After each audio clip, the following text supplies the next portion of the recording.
Magugulat kayo kasi ang mga koala ang may pinakakamukha or pinakamalapit na fingerprints sa ating mga tao. Ha? Nakagulat kasi inisip natin mga apes, mga monkeys, mga tarsiers, yung mga primates ba yung kamukha ng ating fingerprints? Koalas? Ang nakadiskubre na meron tayong identical fingerprints sa mga koalas ay ang biological anthropologist at forensic scientist na si Maciej Henneberg. Si Maciej Henneberg ay masusing pinag-aralan ang mga koalas sa isang wildlife park malapit sa Adelaide, Australia nung ma-notice niya or ma-discover na something strange sa mga fingerprints ng mga koalas na ito. Pagkatapos ng discovery na ito ay nag-publish si Henneberg ng isang journal mga kasimeras noong 1996. Napaka-unique ng koalas kasi unang-una sa lahat, hindi naman sila primates. Ang primates ang tinuturing ng science na pinakamalapit sa ating mga tao, kagaya ng mga apes, ng mga monkeys, ng mga tarsiers, and so on. So sila, hindi po sila bears, no? Hindi rin sila, apes mga kasus, but they are marsupials kasi meron silang pouch mga kasimeras kagaya sa kangaroo. Ito pa nakakatawa, di ba ang scientific name ng koala ay Phascolarctos cinereus. Ang Phascolarctos ay nagmula sa dalawang Greek words na Phaskolos, nang ibig sabihin ay pouch, yung bulsa nga nila mga kasimeras, tapos arctos na bear. Hindi naman sila bear.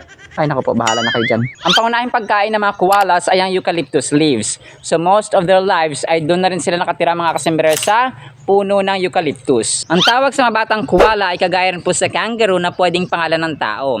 Joey ang tawag po sa mga batang koala. And nananatili sila o nasa loob sila ng pouch or bulsa ng kanilang nanay for about 6 months. Kapag lumalakas na sila unti-unti, lumalabas sila, nagkakarga at nagkakandong sa likod ng kanilang mananay. So, ganun po yung proseso. Pero take note na mga fingerprints ng mga koalas at ng mga tao ay identical lamang. Ibig sabihin, hindi talaga magkakatulad as in the same exact pattern. So, parang hindi siya 100% na magkakatulad kasi wala naman talagang magkakatulad talaga as in exact mga kasembreros na fingerprints kahit na yung mga taong magkapatid kahit na identical twins, di ba? So, hindi magkakatulad. So, wala pong ganoon. So, pero nga, no, when it comes to similarities, no, ganon siya mga kasembreros ay pinakamalapit or closest yung sa mga koalas. Muli ako si Kasembrerong Dennis, ang Little Kuya Kim na nagsasabing ang buhay at ang purpose ay mararanasan at mahanap natin sa Diyos. At laging tandaan, wagi at lamang ang may alam kung kaya iyan ang kalamang dapat na alam mo. Buti-buti mo